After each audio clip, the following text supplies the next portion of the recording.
Cet ingénieur est en train de vivre le pire cauchemar de sa carrière. Et je ne crois pas qu'un seul d'entre nous pourrait être à sa place. Mais comment un tel cauchemar a-t-il pu devenir réalité? Plusieurs choses peuvent me conduire à ce genre de situation. Et très souvent, cela commence par une chose, la négligence dans les calculs de structure. Quand les efforts sont mal estimés, quand les calculs sont mal faits, quand la rigueur de l'ingénierie cède la place à l'approximation, alors le bâtiment finit toujours par le rappeler, parfois de la pire des manières. Commençons donc l'analyse. Lorsqu'on observe cette dalle, elle présente une déformation bien visible, un affaissement vers le bas. Et cette déformation, elle est souvent liée à une contrainte bien précise. Mais laquelle, selon vous? A. Une contrainte de compression B, une contrainte de flexion C, une contrainte de cisaillement. Écris ta réponse en commentaire. La bonne réponse sera donnée à la fin. Maintenant, regardons l'échelle de cette structure. Les trames sont immenses, avec des portées de 5 mètres environ, voire plus.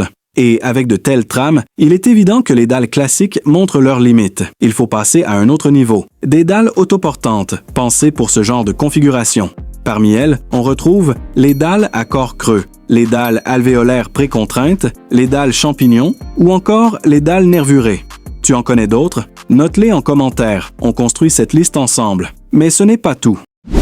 Car ensuite, c'est la disposition des poutres qui pose un sérieux problème. Lorsqu'on regarde bien ces poutres, il faut commencer par une chose simple, la définition. Une poutre, c'est un élément de structure qui possède 3 dimensions, dont une est nettement plus longue que les 2 autres.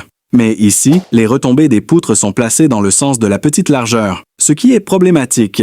Pourquoi? Parce qu'une poutre travaille en flexion, et cette flexion génère 2 zones, une zone comprimée et une zone tendue. La retombée visible ici, qui montre une déformation vers le bas, appelée flèche, indique bien que la poutre est sollicitée en traction dans sa partie inférieure. Et dans ce cas, la hauteur de la poutre devient essentielle pour résister à la flexion. C'est pourquoi on place normalement les poutres dans le sens de sa moins petite largeur, c'est-à-dire sa hauteur, afin d'avoir plus de hauteur disponible et donc une meilleure résistance. Ici, les poutres sont mal orientées, ce qui aggrave la déformation. C'est donc un double problème. 1. Des trames trop grandes avec un type de dalle non adapté. 2. Une disposition des poutres qui ne suit pas les bonnes pratiques structurelles. Pas étonnant que sur l'écran, on lise cette phrase ironique.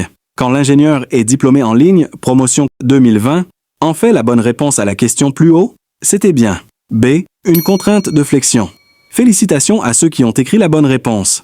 Si tu as appris quelque chose aujourd'hui, n'oublie pas, like la vidéo, abonne-toi et partage autour de toi. Ici, on publie un short chaque jour à 17h et une vidéo longue comme celle-ci 2 vendredis par mois, toujours à 17h. Alors abonne-toi et à bientôt pour une nouvelle analyse.